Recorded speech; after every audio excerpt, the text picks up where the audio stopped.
There is a garden, there is a city, and there's a kingdom of God. And it is beautiful, and he is bringing it right now into our midst.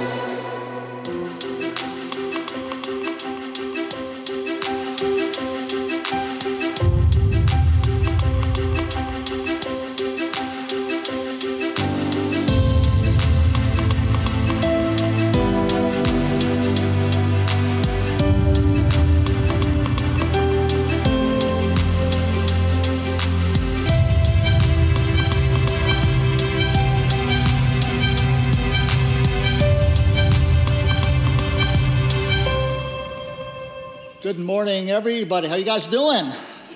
Man, I was shaking a lot of wet hands coming in here, so it sounds like it's coming down pretty good right now. Thanks for being here, and also thank you over there, Life Center. Glad you guys are with us, and Living Word Online, welcome. I know a few people have stayed home today to stay dry, so I hope you'll really enjoy our service online. As we are finishing up our 8-week series on identity, and I'll tell you a little more about this in a moment, but we're going to be looking at issues of legacy and destiny today. Let me tell you, the next week starts a brand new series. We've been doing this for several years in November, over the last couple of years, and 2020 vision, and you and I investing in God's 2020 vision. What are the things we believe God has in store for us next year? Where's God at work? What's he inviting us into? How can we be involved? So that's what November is going to be about. And you guys all know that the last Sunday of November, we do one of our most amazing services of the year, and that is our cardboard Sunday service. And then right after that is December. It's like, wow, I mean, this year is flying by, but we have one more week of this. And I want to talk about legacy and destiny in light of finishing well. And finishing well is an idea that is found all throughout the Bible. It's also found in contemporary culture. But finishing well in terms of legacy, that is, you and I have lived a life that has been well worth living, and we are leaving behind something that is worth leaving. That's what legacy is all about. And finishing well is having a good legacy. But finishing well is also about more than just what happens to us here on earth. Destiny is about what happens to us after that. And we want to have the kind of finish that we move into the destiny that we all deeply desire and that God wants for you. So I'm going to be looking at those issues, a little more on legacy, and then we'll have enough time to look at the issue of destiny. And so let me pick up a passage from the Apostle Paul, who is talking about both his legacy and destiny. We read in 2 Timothy chapter 4, verses 6 through 8. The time has come for my departure. So he's in prison, and he doesn't think he's going to be getting out. The time for my departure is near. I have, listen to these words, fought the good fight. I have finished the race. I have kept the faith. Okay, let me stop there for a moment. So he's talking about legacy. In one chapter earlier, as he was writing some more personal words to his protege, Timothy, he's saying, Timothy, you know about my legacy. You know how I've lived. You know what I believed. You know what I taught. You know my character. You know my experiences. You know how God has been with me. So that's a legacy conversation he's having with his protege son, Timothy. But now Paul is ready to move into destiny. Now there is in store for me. And he continues on for several more verses. And he's just reflecting on, so what's going to be life like for me afterwards? You know, what's God have in store for me? What is now awaiting me that I've come to the end of my life? Legacy and destiny. And I'm going to suggest that those two things are absolutely central to you and I understanding who we are. Probably many of you read this book years ago, The 7 Habits of Highly Effective People. I really like the subtitle here, Powerful Lessons in Personal Change. And habit number 2 was begin with the end in mind. And is that ever good advice for legacy and destiny? So today, as often as we can remember, it's worthwhile getting up today and saying, okay, let me begin my day and let me live today thinking about the end in mind, thinking about way down the road, or some of us it's less further down the road, when the time of the celebration of my life is here. What will my legacy be? And so how will I live today in light of that? And how will I wind up, living today in light of the destiny that I hope will be awaiting me after my legacy time is over? Great idea. Here's another one, though, which we've told you many times, and it's a great idea from Kierkegaard, and that is we live life forward, so we keep on moving into the future, but it's only as we start getting down the path a little further that we look back and we begin to say, oh, so that's what was going on. That's what was taking place. That's what it meant. And I believe that's really true for our identity. As we are moving through those things that are shaping our identity, we start to get a little bit of an understanding in the moment, but it's not until we get down the road a little further that we look back and say, oh, so that's what was going on. And what I'd like to do is just give you a couple of illustrations just as a kind of a representation that we all wind up having. I'll just tell you a couple of things from my life. And so in 1950, 56. That's my baby picture. And by the way, it's kind of sad. It's sad that I was not born in the Facebook era, because as best I can tell, this is the only picture I have of me as a baby. And I say, oh, what's even worse is it's not just me. I have to share it with my cousin who was born 11 days later. I don't even get the center stage by myself. I mean, these days, by word, there's 100 pictures of your kid every day. But you know what? At that point, even though I'm alive and full of life, I have not the slightest clue what my identity is going to be. And so we had to come up to about 1970 when I'm now a freshman in high school. That's scary, isn't it? Now, by the way, I'm a freshman in high school, and I have no idea who I am.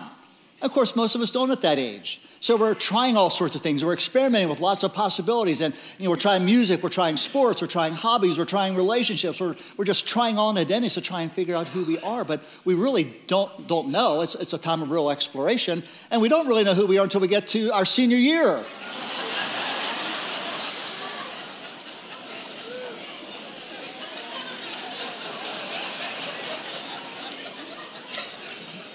Apparently my identity was plaid pants and platform shoes, and of course I was going to homecoming. Normally I was just wearing silk shirts. Do you know how confusing the 70s were? In 1972, we were listening to Leonard Skinner Freebird with cut-off jeans and flannel shirts, and 2 years later we're listening to the Bee Gees singing Staying Alive, and we're wearing silk clothing anyway. But you know what? So now, as a high school student, I'm a senior, ready to move out into the world, and do I know who I am? And no, not really. So now what's going to go on for the next several years is going to be really, really significant for me, because I make a commitment on my life to Christ, and I start to understand, now this is my true identity. I am now in Christ. Christ is in me. I'm his child. But I also had a really significant sense of calling. And I had met Pastor Steve, and Pastor Steve helped me orient my calling, and I went to seminary, so this is a picture of me studying. I just have a sense of my identity will be doing something for God. I don't know exactly what, but very exciting years, but just so preliminary, just the beginning, just scratching the surface of who am I and what is life all about. We go a couple of years later, and of course, isn't this one of the more significant identity-creating experiences? The day of my marriage, the wedding for Becky and I. And what's really interesting is I love walking around, and somebody says, "Oh, you're Becky's husband, aren't you?" Well, yes, I am. But isn't that one of the most defining identity-creating experiences there is getting married? Right away, I became, right along with that, I became a pastor of Living Word. I'd done a one-year internship, but then the church called me to work alongside Pastor Steve as his associate. And so now, here I am, 1983, I'm Pastor Brian, whatever in the world that means. I mean, do you really think I understood, 36 years ago what it meant to be a pastor, to have that identity? Of course I didn't. But I was starting, and so see where this is going. We dive into these things, we have these experiences, but we don't really know what they mean. We don't absorb them until we start getting down the road a little further. And then, of course, talk about another identity-shaping experience is when we had our son Matt, and now I'm dad. And of course, it's one thing to have an identity as a dad of a toddler. It's another thing to have an identity as a parent of a teenager and then a grown adult. But, boy, these things are so identity-forming and shaping. And I can tell you, I had not the slightest idea what it meant to be a dad at that point. But slowly we learn what those identities are all about. And so, families are so important. This is my nuclear family that I was situated in. Back in 1993. But my dad, who's been, dead for 22 years. My mother, who passed away a couple years ago. And so, by the way, isn't that significant? These families in which we are embedded, they're always in transition. They're never completely stable, and so they are part of us. But as life changes, our identity changes. And, of course, this little guy is now 25 years old, and he's married and just had his first anniversary, and Amy is his wife, and she's a part of our life. And so family's always changing, and we love that, and that's part of what it is. And then, so then I became the lead pastor a couple of years ago. And once again, a new identity. And what exactly does it mean for me to be in that particular role? And I had a couple of years to figure it out, and I hope I will get it figured out pretty soon for you guys. But, then just for the heck of it, I said, I wonder what I'll look like 30 years from now. And Becky, I know, I still have my hair. A little fatter, or something. My glasses got distorted, but you know what? So look, all that, I mean, that's just life. We're making our way through life, but at some point we're going to come to the end of life, and there's something bigger that's awaiting us when we come to the end, and that's really going to help us make sense of what it's all been about. Now, I'm going to come back to that in just a moment. So here's what we've been talking about this whole series, about beginning with the end in mind and living life forward, but understanding it backwards, and all that's true about our identity. So, the people in place. Right now, by the way, Living Word Community Church is part of the identity for many of you. This is just a group of people that say, man, I want to do life together with these folks. And, we have these defining moments. We all have them. When we're doing our life coaching for folks, we just walk people through and say, what are those defining moments that have so shaped you that you are today who you are because of those particular moments as they have accumulated in your life? And what Pastor Garrett was talking about last week is we're all making vital choices and these sort of enduring commitments. And, these key influencers, of course, some of the people. But by the way, here's what we really haven't talked about, and that is those places of pain that enter into our lives. And they're very, very powerful, and sometimes shaping our identity. And of course, one of the beautiful things about Christianity and the gospel and grace is that no matter what kind of pain comes into our lives, we are not fundamentally defined by our pain, but we're defined by what God is doing in our lives at those points of pain. But this is just all of, who am I? Who are you? We are all this together. It's just one package. It's just rolling and accumulating, and we come to the end, and this is who we are. This is our truest identity. So I already mentioned him, Stephen Covey. So he wrote his book, The 7 Habits of Highly Effective People, in 1989. And what Covey winds up saying in that book is he actually went back to the beginning of our nation, even before 1776. He studied all the literature that was basically saying, so what did Americans believe about what made for a good life? Now, today we would use language, what made for a successful life? And so he just said he read hundreds of books and essays and articles, just trying to understand how did we in this brand new nation called America, how do we understand the good life? What was it all about? What was it to be a good person? And Covey says it's pretty striking that as you're reading through all that history, we had a really significant character ethic. Character, virtue, morality was very significant for us. In fact, I bet a bunch of you guys know about Ben Franklin. Ben Franklin, one of the very early people who's writing what it means to have a successful life, he came up with a list of 13 character qualities or virtues that he wanted to build into his life as the years went by. And so what he did is in January, he would take one virtue and he would spend the whole month just working on that virtue. In February, he took the second one. He just did that all year long. When he got to the end of the year, he started all over again.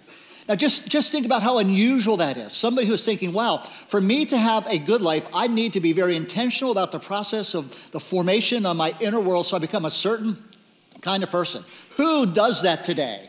Well, almost none of us, which is, by the way, one of the things we're going to do in 2020 is we're going to have a season on virtue and character formation and what is involved with that. Now, Franklin had a bit of a secular understanding of that. There were other people like Jonathan Edwards. He did something very similar, but his was filled with faith and spirituality and grace. And that's who we were. We're thinking, how do you wind up having an inner life formed? And Stephen Covey said it was this thing called the character ethic. But then in his research, he said it was really fascinating. Right after World War I, he said something changed. We stopped writing about character as the way to the good life, what it meant to be successful. And he said we shifted over to this thing called personality. And so a personality ethic started, and people started talking about, well, here's how you advance your personality. Here's how you project your image. Here's how you wind up, today we call it branding. Here's how you project yourself. Here's how you get yourself out there. Here are the tactics and strategies to win friends and influence people. And so ever since then, we've been living in the realm of personality literature and not character literature. It's pretty striking. Now, every now and then, there are some exceptions that come along. So, for example, one of the guys that's an exception is David Brooks. He's written a couple of very, very good books. His most recent book is called The Road to Character. And he's talking about the exact same thing Stephen Covey was, where Covey talks about character and personality. Brooks just said, hey, listen, this is the difference of eulogy virtues, where we're saying meaningful things about who the person really was, versus resume virtues. What kind of achievements, what kind of status, what kind of position.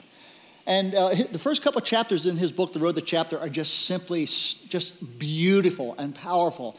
I see us setting forth really what we used to believe, apparently back before World War I, about what is it to have a good life. And what does it mean to become a good person who can have a good life? Well, so therefore, I kind of wonder, what are they going to say about me and us in our obituaries? What are they going to say about us at our celebration of life services? We call them eulogies. And what are they going to write about us on our tombstones and memorials if that happens? And so this might be about the shortest obituary ever. Doug died. Apparently that's all he wanted said about him. Doug died.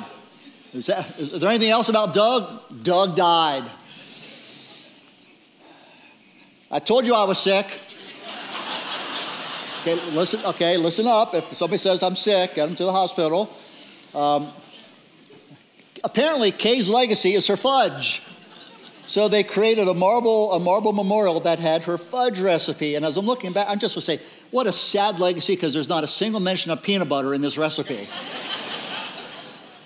But I guess that's what everybody knew Kay for, and that's what Kay wanted to be remembered for, her fudge.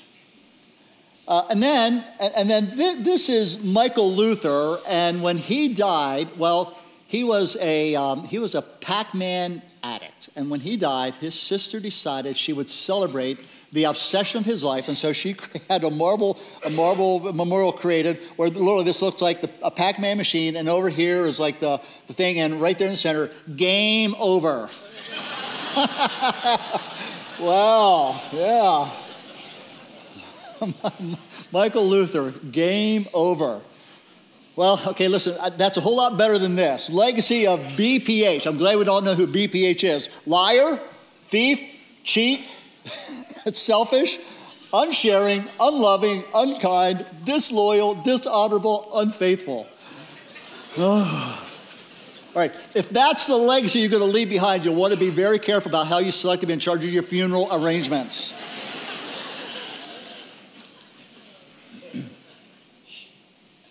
So there's a dash here. It was many years ago where I first heard Connie Milkling, who directs our women's ministry, our prayer ministry.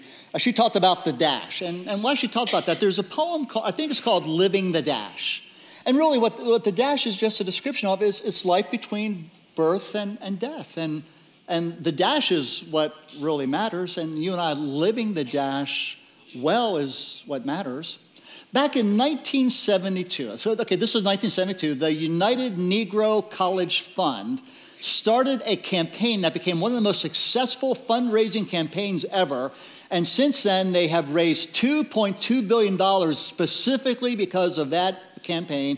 And the campaign said this: a mind is a terrible thing to waste. I mean, one of the stellar advertisements, a mind is a terrible thing to waste. And so therefore, let's get you plugged into college and education and learning and growing. And I'd like to borrow that and just say not only is a mind a terrible thing to waste, but a life is a terrible thing to waste. And the legacy is a terrible thing to waste. And a dash is a terrible thing to waste. Now, we have a couple of devotional things prepared for you. And if you want to get the resource, we have a couple that are going to help you think about your legacy and two that are going to help you think about your destiny. I'm going to come to that in a moment. But in here, in the middle of this, I have a couple of quotes that I jotted down. And let me just say, now here's one where Shakespeare, speaking through a character, Richard II, says this: I wasted time, and now doth time waste me. I wasted time, and now time is wasting me. Here's one from a woman named Sidonie Collette. What a wonderful life I've had. I only wish I realized it sooner. Oh, please, please, please, don't ever be in her place. What a wonderful life I had. If only I had realized it sooner. Here's one from Mother Teresa. Yesterday has gone. Tomorrow has not yet come. We have only today. Let us begin. A life is a terrible thing to waste. A legacy is a terrible thing to waste. An identity is a terrible thing to waste. And one of the things we are here for, a living word, is we are here so you don't waste any of those things, but you move into that in the deepest, most beautiful ways possible. That's legacy. Now I'm going to just shift our focus a little bit to this thing called destiny. We don't talk about this very often at Living Word, but I want to talk about it a bit.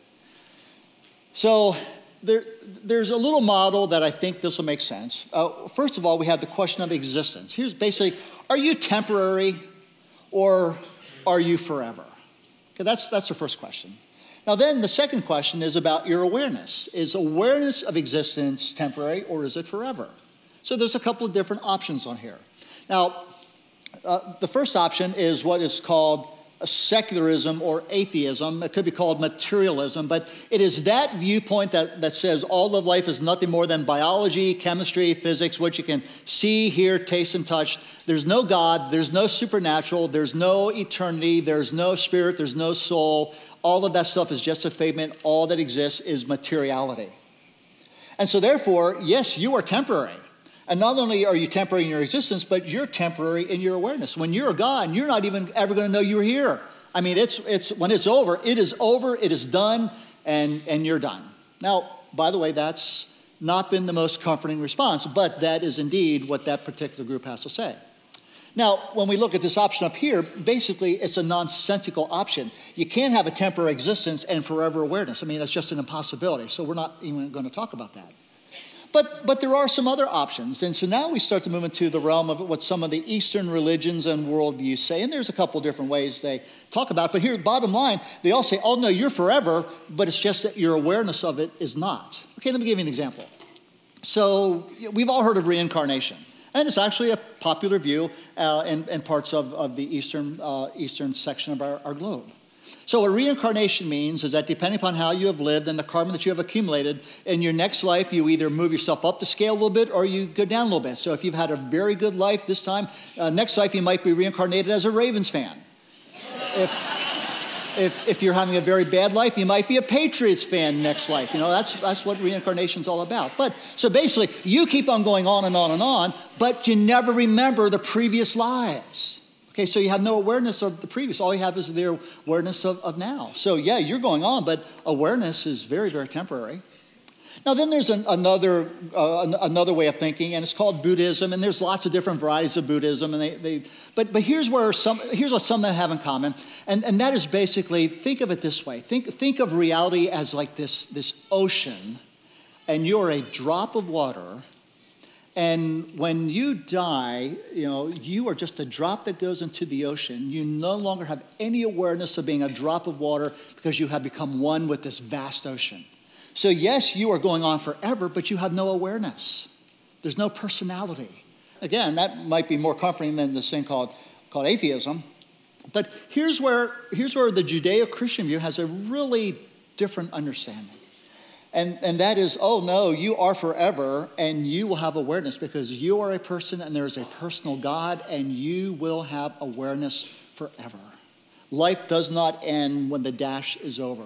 Life continues in some new and unimaginable ways, which I'm going to talk about in just a little bit. There are options. Now, really, in the United States, while there's a whole bunch of people that like to practice meditation, they really don't have some of the religious, things that go with it. They just like some of the practices for feeling better, feeling comfortable, getting your blood pressure under control. But, I mean, these are the two main options. And I'll tell you what's really kind of sad is we have all kinds of young people that are going to college, and they start getting a certain line from the secular viewpoint. And what happens is they just don't necessarily tell you, look, here's what it means. Now, let me tell you what it means. I'm going to go back to Shakespeare again and some words he said through Macbeth. Now, follow this. This is pretty striking. I mean, it's striking for me how centuries ago Shakespeare was exactly in tune with what the secular atheistic optional was. Life. It's just a walking shadow. How would you like to be just a walking shadow? A poor player that struts and frets your hour upon the stage. That's all you are. A walking shadow, a poor player, strutting for a while, being anxious for a while, just for an hour. And then you're heard no more. It's over. This thing called life, it is a tall tale, a myth, told by an idiot, full of sound and fury, signifying nothing. Have a good day tomorrow. But when atheism is honest, that's exactly what they believe. So John Gray is a well-known atheist, professor of intellectual thought, political philosophy. He's worked in Europe for many, many years. And he's written a whole boatload of books. One of the books he's written as an atheist. Now, he's an atheist writing this. It's called 7 Types of Atheism. And in that particular book, he winds up saying atheism is a flawed, failed, fatal project. Listen, he's an atheist who's studied as much as anybody all the many varieties of atheism. And he says they don't work. They're flawed, fatal, they're failures. Now, by the way, he doesn't come away with another alternative, but it's pretty striking as he is doing an assessment of his own worldview. There's another guy, and I might have his name a little bit wrong. Max, I can't remember his last name. Another atheist. He's written a relatively new book called Life 3.0.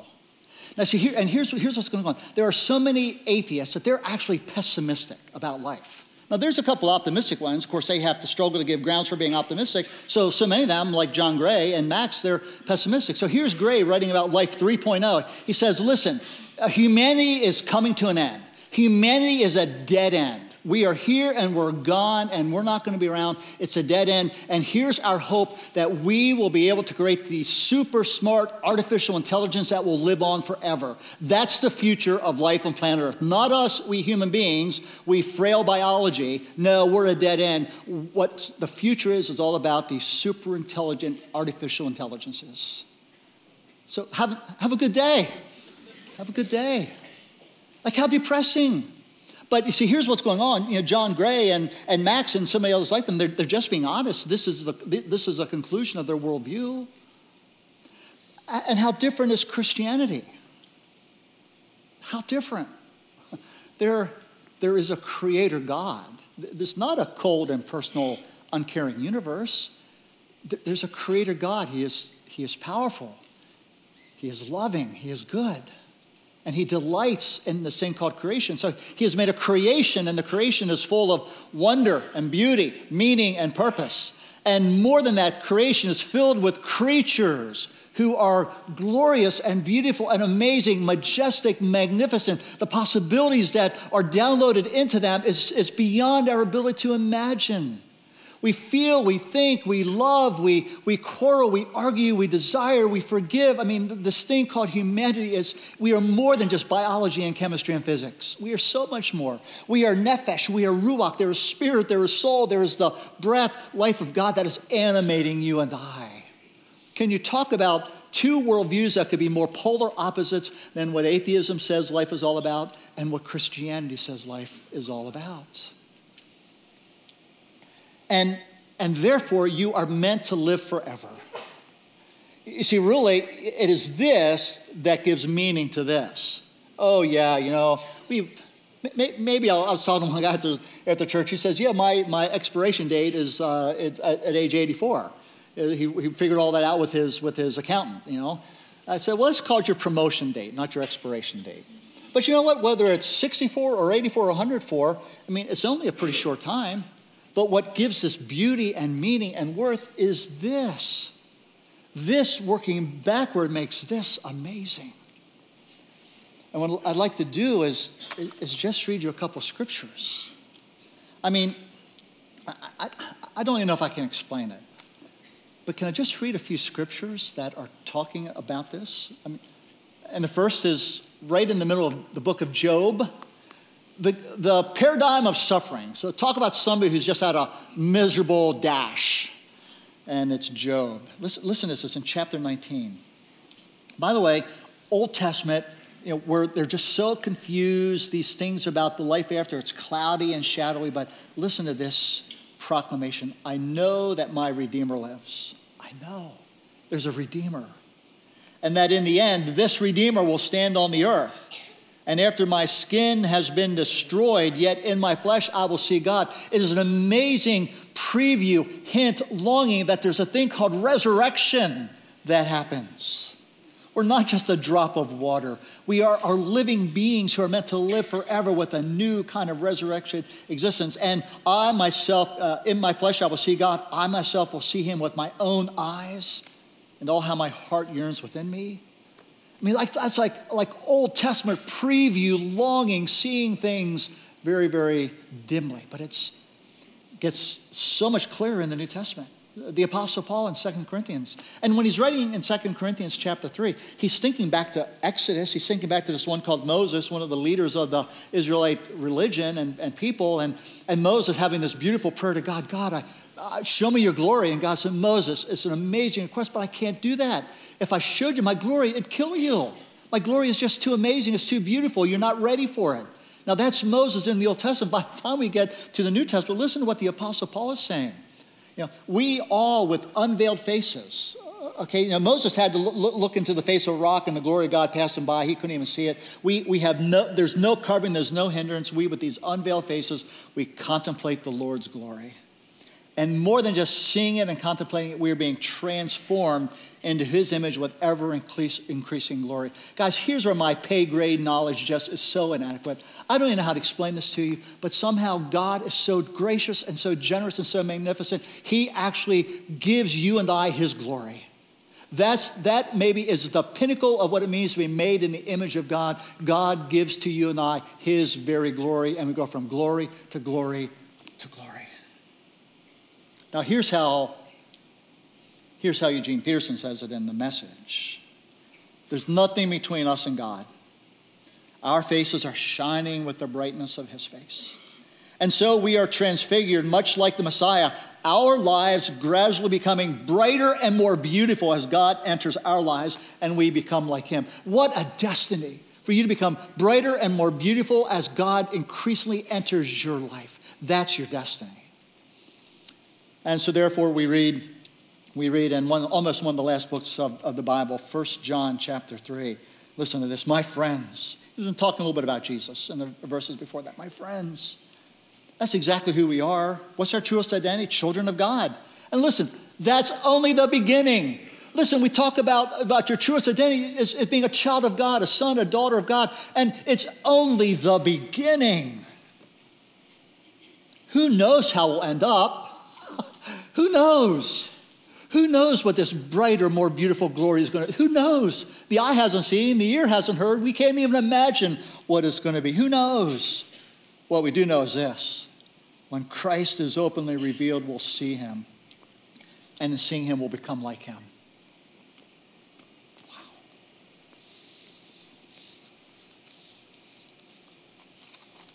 I told you it's above my pay grade to explain.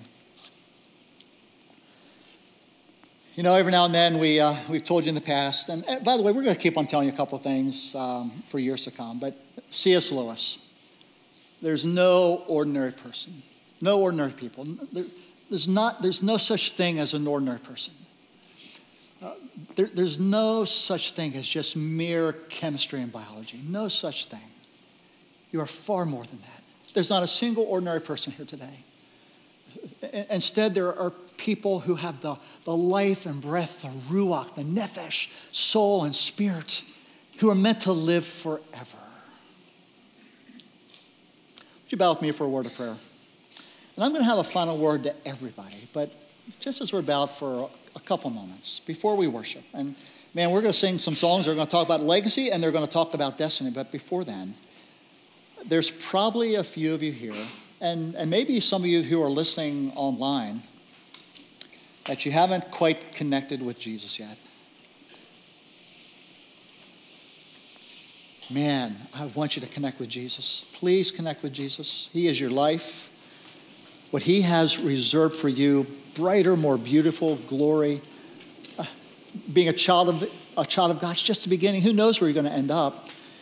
But if you have not yet connected with Jesus, today's a day when it'd be a really good time to do that.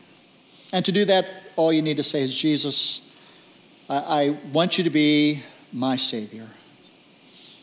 And man, all the life that I've been living in that dash that's been wrong and bad and harmful, forgive me for that. Forgive me for that. By the way, that's what Jesus does. He forgives. And I need you to be more than my Savior. I need you to be my God who changes me. So you're in charge now. You be my God. And then also, would you be my friend? Be my friend walking through all the years that lie ahead. Filling that with meaning and purpose, beauty, glory. I commit my life to you. Amen.